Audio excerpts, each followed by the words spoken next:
여러분들은 부활신앙으로 사십니까? 세상에서 세상 사람들은 이야기를 합니다.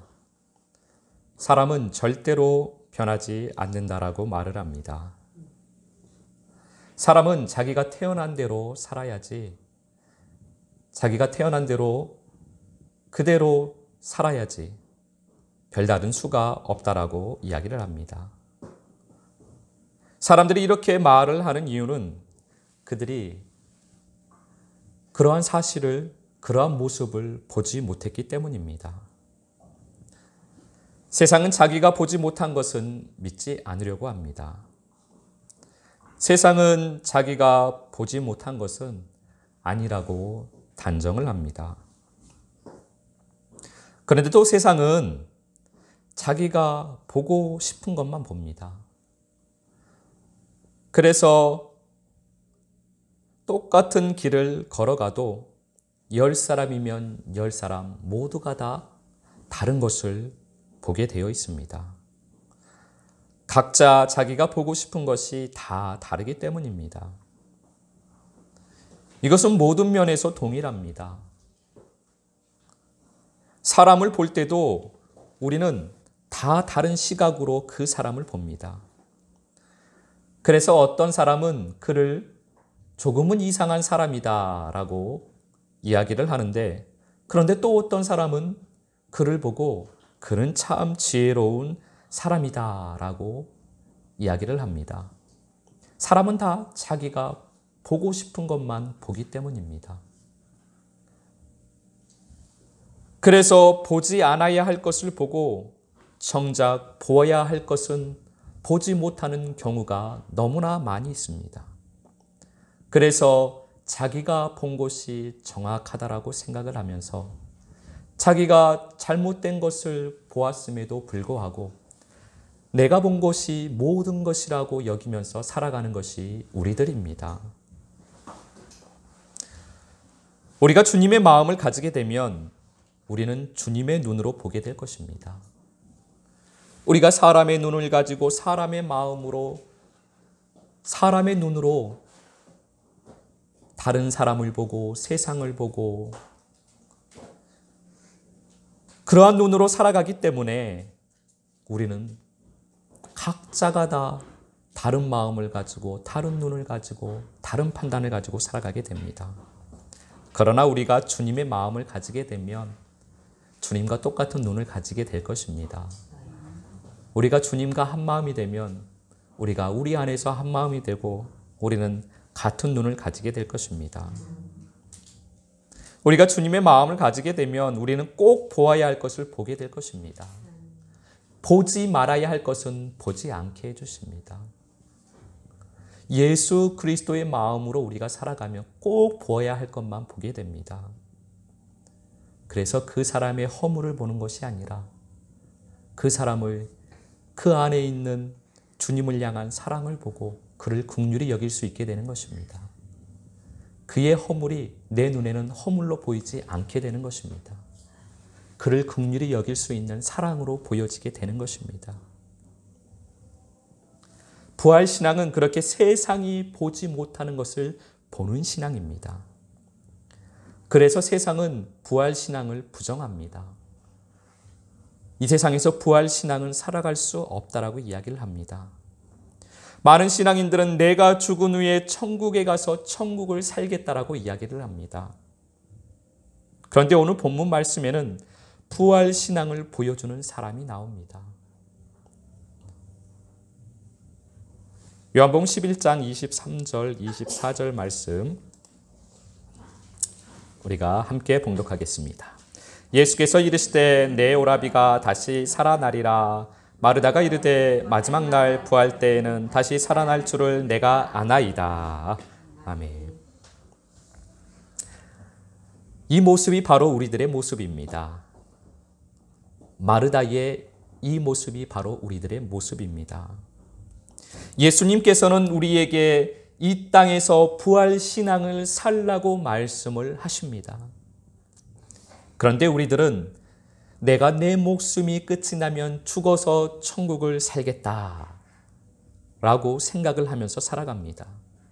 예수님께서 우리에게, 나에게 너는 부활신앙을 살아라 그렇게 말씀을 해도 주님, 제가 사람인데 사람이 어떻게 이 땅에서 부활신앙을 살 수 있겠습니까? 어떻게 이 땅에서 천국을 살 수 있겠습니까? 주님, 내가 죽으면 천국에 가서 그렇게 천국으로 살겠습니다. 우리는 이렇게 주님에게 대답을 한다는 것입니다. 우리는 이러한 마음을 가지고 신앙생활을 한다는 것입니다. 그런데 나사로는 죽었다가 다시 살아났습니다. 나사로는 부활의 삶을 살았습니다. 나사로는 부활의 신앙을 우리에게 보여주고 있습니다. 나사로의 이 이야기를 우리에게 해주시는 이유가 거기에 있는 것입니다. 나사로의 이야기를 통해서 우리에게 너도 부활 신앙을 살아라. 너도 부활 신앙을 살아라. 주님께서 그 이야기를 우리에게 해주시는 것입니다.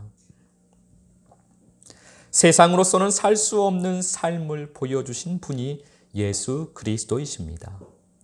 예수님께서는 이 땅에 오셔서 이 땅으로서는, 세상으로서는, 세상에 속해서는 전혀 살 수 없는 삶을 우리에게 보여주셨습니다. 예수님께서는 이 땅에서 하늘을 사셨습니다. 이 땅에서 우리에게 하늘의 삶을 보여주셨습니다. 예수님은 이 땅에서 부활의 삶을 사셨습니다. 우리에게 부활의 삶의 모범을 보여주신 것입니다. 그래서 우리 신앙인들의 삶의 모범이 되시는 분은 예수님이십니다. 우리는 이 땅에서 누구를 닮아야 하느냐? 누구를 본받아 살아야 하느냐? 우리들은 예수님을 본받아 예수님을 모범으로 삼아 이 땅에서 예수님처럼 살아야만 합니다. 그것이 하나님의 자녀의 삶입니다. 그러나 세상은 그 빛을 보지 못합니다. 그래서 세상은 예수님을 죽이려고 했습니다. 세상은 그 빛을 애써 감춰보려고 노력을 했습니다. 요한복음 12장 9절에서 11절까지의 말씀을 함께 봉독하겠습니다. 유대인의 큰 무리가 예수께서 여기 계신 줄을 알고 오니 이는 예수만 보기 위함이 아니요 죽은 자 가운데서 살리신 나사로도 보려 함이러라. 대제사장들이 나사로까지 죽이려고 모의하니 나사로 때문에 많은 유대인이 가서 예수를 믿음이러라. 아멘. 나사로는 부활의 삶을 살았습니다. 그가 예수 그리스도의 빛을 받아서 그 빛을 드러내는 삶을 살게 된 것입니다. 어둠은 그 빛을 보지 못합니다. 어둠은 그 빛을 싫어합니다. 그래서 세상은 나사로까지 죽이려고 합니다. 사람들은 나사로를 보기 위해서 모였습니다. 사람들은 나사로를 보고 예수님을 믿게 되었습니다. 우리는 이 말씀을 보면서 내가 사람들에게 빛의 통로가 되고 있는지 생각을 해 보아야만 합니다. 나사로는 빛의 통로가 되었습니다. 예수 그리스도의 빛을 받아서 그 빛을 반사하는, 그 빛을 전달하여 주는 빛의 통로가 되었습니다. 그래서 사람들이 그를 보러 왔고 그를 보고 예수님을 믿게 된 것입니다. 사람들이 나를 보고 예수님을 향한 믿음이 생기나, 나를 보고 사람들이 예수를 향한 믿음이 불일 듯이 일어나는지 우리는 나 자신을 그렇게 돌아보아야만 합니다. 나사로는 예전과 전혀 다른 삶을 살게 되었습니다. 이전에는 나사로는 사람들에게 예수님을 믿게 하는 삶이 아니었습니다. 이전에 나사로는 그를 보고 예수님을 믿게 할 수가 없었습니다. 그러나 이제 그의 삶이 변하였습니다. 이제 사람들이 그를 보고 예수님을 믿게 되었습니다. 그가 부활의 삶을 살게 되었기 때문입니다. 그의 삶이 빛의 삶이 되었습니다. 그의 죽음과 부활이 우리에게는 그러면 무엇을 말씀해 주시는가? 나사로가 죽었다가 살아났는데 그러면 우리들도 죽었다가 다시 살아나야 하는가? 이것을 그렇다면 우리에게 어떻게 적용을 해 보아야 하는가? 우리는 그것을 한번 생각해 보아야 한다는 것입니다. 부활의 삶. 그러면 나는 부활의 삶을 어떻게 살아야 하는가? 주님께서 나사로를 통하여서 부활의 삶을 살라고 말씀을 하시는데 이 부활의 삶이 무엇인가? 사도행전 9장 18절 말씀입니다. 즉시 사울의 눈에서 비늘 같은 것이 벗어져 다시 보게 된지라 일어나 세례를 받고. 아멘. 사울은 어둠 가운데 어둠으로 살았습니다. 그도 또한 빛을 보지 못해서 빛을 싫어했습니다. 그래서 빛을 믿고 빛을 따르는 자들을 핍박하던 사람이었습니다. 그날도 사울은 예수님을 믿는 사람들을 잡으러 가던 길입니다. 그때 그가 그토록 싫어하고 그토록 거부했던 그 빛을 만나게 됩니다. 그가 그 빛을 보고 그의 눈이 180도 바뀌게 됩니다. 어둠만 보고 어둠만 보이던 그의 눈이 이제 닫혀버렸습니다.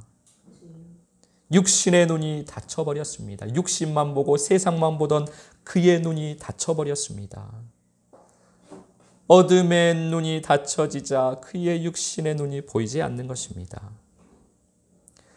우리가 어둠 가운데서 어둠으로 살 때는 어둠의 삶이 잘 보입니다. 내가 어떻게 살아야 할지, 무엇으로 살아야 할지 너무나 잘 보입니다.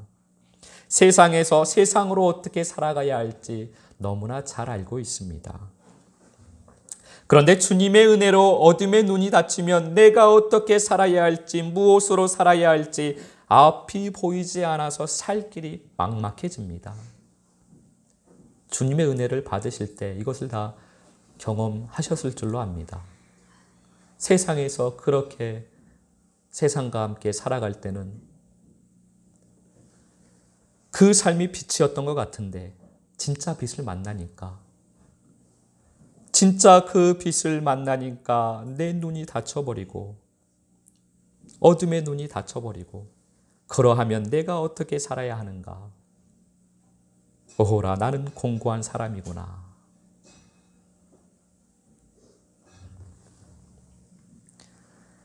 그때 주님은 눈에서 비닐을 벗겨주십니다.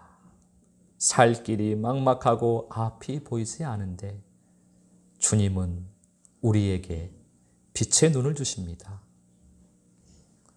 빛을 보고 빛을 따라 살아갈 수 있는 빛의 눈을 주십니다. 그러면 비로소 빛을 따라 살 수가 있습니다. 예전에 사울은 죽었습니다. 이제 새로운 사울로 부활의 삶을 살게 됩니다. 이제는 바울로 살게 됩니다. 이제는 빛을 따라서 살게 됩니다. 이제는 빛을 전하는 삶을 살게 됩니다. 예수 빛을 받아서 그 빛을 반사하며 그 빛을 비추며 빛의 통로로 살게 됩니다. 그것이 부활의 신앙입니다. 사도 바울은 부활의 신앙을 살았습니다. 마태복음 4장 19절 20절 말씀 우리가 함께 봉독하겠습니다. 말씀하시되 나를 따라오라 내가 너희를 사람을 낚는 어부가 되게 하리라 하시니 그들이 곧 그물을 버려두고 예수를 따르니라. 아멘. 세상에서 세상으로 살던 베드로와 안드레였습니다. 그들은 세상에서 물고기를 잡는 어부였습니다. 그들은 물고기를 잡는 데에는 선수였습니다. 물고기를 잡으면서 평생 잘 살 수 있었습니다. 그런데 그들이 예수님을 만나 빛을 보게 됩니다. 그 어둠의 눈이 닫혀버렸습니다. 그리고 빛의 눈이 띄어집니다. 너희를 사람을 낚는 어부가 되게 하리라. 그들의 마음 가운데 밝은 빛이 떠집니다. 예수님의 말씀을 듣고 그들은 물고기를 잡던 그 그물을 버렸습니다. 그리고 그들은 말씀의 그물을 손에 들었습니다. 우리도 말씀의 그물을 손에 들어야만 합니다. 세상의 그물, 세상의 소리를 잡고 있었다면, 세상의 도구를 잡고 있었다면 우리는 우리 손에 든 것을 내려놓고 말씀의 그물을 집어들어야만 합니다. 사도행전 4장 13절 말씀 함께 봉독하겠습니다. 그들이 베드로와 요한이 담대하게 말함을 보고 그들을 본래 학문 없는 범인으로 알았다가 이상히 여기며 또 전에 예수와 함께 있던 줄도 알고. 아멘. 예전에 시몬으로 살던 베드로는 죽고 이제는 게바로 베드로로 살게 됩니다. 베드로가 손에서 그물을 버리고 말씀의 그물을 잡았습니다. 물고기를 잡는 삶에서 빛을 비추는 삶으로 변했습니다. 시간이 흐르면서 사람들은 그에게서 점점 밝은 빛을 보게 됩니다. 학문 없는 사람이었는데, 물고기를 잡던 사람이었는데, 어둠 가운데 살던 사람이었는데 저 사람이 어떻게 빛의 삶을 사는가? 그들은 베드로를 통하여서 빛을 보게 됩니다. 그리고 그 빛을 흠모하게 됩니다. 그들도 그 빛을 따르게 됩니다. 4,000명이 그를 따르고 5,000명이 그를 따르고 그 빛을 통하여서 사람들도 또 예수께로 나오게 되는 것입니다. 내가 삶의 가치로 생각하고 있는 것, 내 손에 잡고 있는 것, 그것을 내려놓아야만 합니다. 그리고 말씀을 우리 모든 삶의 중심에 두어야만 합니다. 우리의 모든 삶의 조경을 말씀에 두어야만 합니다. 우리는 말씀의 그물을 잡아들어야만 합니다. 창세기 12장 1절 말씀 함께 봉독하겠습니다. 여호와께서 아브라함에게 이르시되 너는 너의 고향과 친척과 아버지의 집을 떠나 내가 네게 보여줄 땅으로 가라. 아멘. 하나님께서 말씀하셨습니다. 아브라함에게 너는 너의 고향과 친척과 아버지의 집을 떠나라. 예수님께서 말씀하신 너의 아비는 마귀라. 그 아비의 집을 떠나라는 말씀입니다. 그와 함께 살던 곳, 그 고향, 그와 함께 했던 그 많은 사람들, 그 친척, 그 세상을 떠나라고 말씀을 하시는 것입니다. 우리도 그곳을 떠나야만 합니다. 이전에 나의 아비였던 그와 함께 살던 곳, 그 고향과 그와 함께 살며 버텼던 사람들과 그 세상, 고향과 친척과 그 아비 집을 떠나야만 한다는 것입니다. 그곳을 떠나 어디로 가야 합니까? 약속의 땅으로 가라고 주님은 말씀하십니다. 우리는 약속의 땅을 향하여서 걸어가야만 합니다. 우리가 잡고 있던 그물을 버려버리고 빛을 따라서 예수 그리스도를 따라서 약속의 땅으로 향하여서 걸어가야만 합니다. 말씀을 따라서 한 걸음 한 걸음 걸어가야만 합니다. 내 발의 등불이 되시는 그 빛을 따라서 한 걸음 한 걸음 걸어가야만 합니다. 그러면 이전에 아브람은 죽고 이제 아브라함으로 살게 됩니다. 부활의 삶을 살게 됩니다. 창세기 32장 28절 말씀 함께 봉독하겠습니다. 그가 이르되 내 이름을 다시는 야곱이라 부를 것이 아니요 이스라엘이라 부를 것이니 이는 내가 하나님과 및 사람들과 겨루어 이겼음이니라. 아멘. 야곱은 우리가 잘 알고 있는 것처럼 자기 꾀로 속임수로 살던 사람입니다. 그의 모든 꾀를 내려놓고 주님 앞에서 문제의 답을 찾기 시작합니다. 주님 앞에 무릎을 꿇고 주님 앞에 그 해답을 구했습니다. 그때 주님의 얼굴을 보게 되었습니다. 그 빛을 보고 형과 동행하는 삶을 살게 됩니다. 사람의 지혜, 이 세상의 지혜, 속임수를 다 내려놓아야만 합니다.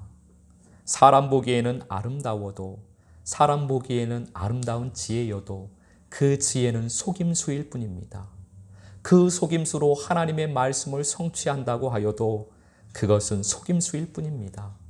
성취할 수도 없을 뿐더러 그 모습은 아름답지가 않습니다. 우리는 단순하게 주님 앞에서 답을 찾아야만 합니다. 주님 앞에 엎드려야만 합니다. 그러면 우리의 맏형 되시는 예수님과 동행을 하게 됩니다. 야곱은 이제 죽고 이제 이스라엘로 살아야만 합니다. 우리는 나는 죽고 예수로 살아야만 합니다. 나는 없고 오직 예수만 있는 삶을 살아야만 합니다. 그것이 부활의 삶입니다. 내가 죽어야 예수의 몸이 되어집니다. 내가 죽고 예수의 몸이 되어야 저절로 생명이 사라지게 됩니다. 우리는 나의 세상이 죽어야만 합니다. 우리는 나의 고집이 죽어야만 합니다. 우리는 나의 교만이 죽어야만 합니다. 우리는 나의 자랑이 죽어야만 합니다. 우리는 나의 사랑이 죽어야만 합니다. 그리고 예수의 마음이 되어야만 합니다. 이 땅에서 하나님의 자녀로 살아 부활의 삶이 되어야만 합니다. 우리는 예수님처럼 살아야만 합니다. 우리는 천국을 살아야만 합니다. 예수님께서는 이 땅에 오셔서 우리에게 그것을 보여주셨습니다. 마태복음 2장 11절 말씀 함께 봉독하겠습니다. 집에 들어가 아기와 그의 어머니 마리아가 함께 있는 것을 보고 엎드려 아기께 경배하고 보배압을 열어 황금과 유향과 몰약을 예물로 드리니라. 아멘. 예수님께서 나셨을 때 동방박사들이 와서 예수님에게 예물을 드렸습니다. 황금과 유향과 몰약입니다. 하나님의 자녀에게 주시는 하나님 아버지의 선물입니다. 하나님의 자녀에게는 금 같은 믿음을 선물로 주십니다. 하나님의 자녀에게는 유향과 몰약을 선물로 주십니다. 그래서 하나님의 자녀는 유향과 몰약이 산이 되도록 쌓여야만 하는 것입니다. 평생의 삶을 살면서 우리들은 유향산과 몰약산이 되어야만 합니다. 유향산이 된다는 것, 몰약산이 된다라는 말은 내가 죽고 예수 그리스도의 생명으로 체험을 받는다라는 말씀입니다. 내가 죽는 만큼 예수 그리스도의 생명으로 성장하게 됩니다. 내가 죽는 만큼 예수 그리스도의 생명의 영으로 채워집니다. 내가 죽고 생명의 영으로 채워지는 것이 유향과 몰약이 부어지는 것입니다. 유향산이 되려면, 몰약산이 되려면 우리는 날마다 내가 죽어야만 합니다. 그리고 날마다 생명으로 체험을 받아야만 합니다. 하나님의 자녀, 그 생명 위에 유향과 몰약이 날마다 부어지는 것입니다. 요한복음 19장 39절 말씀 우리가 함께 봉독하겠습니다. 일찍이 예수께 밤에 찾아왔던 니고데모도 몰약과 침향 섞은 것을 100리트라쯤 가지고 온지라. 아멘. 하나님의 자녀는 한순간도 하루도 쉬지 않고 유향과 몰약이 부어져야만 합니다. 하나님의 자녀는 아버지 앞에 갈 때까지 날마다 나는 죽고 예수로 살아야만 합니다. 예수님께서 십자가에 달려 죽으시고 난 후에도 이렇게 몰약과 침향을 선물로 드리는 것을 보게 됩니다. 이것이 바로 우리의 삶인 것입니다. 우리는 하나님의 자녀로 태어나 하나님 아버지 앞에 설 때까지 날마다 유향과 몰약으로 부어짐을 받아야만 합니다. 유향산과 몰약산이 되어야만 합니다. 그가 그리스도의 신부입니다. 그가 천국의 향기입니다. 그가 예수의 향기입니다.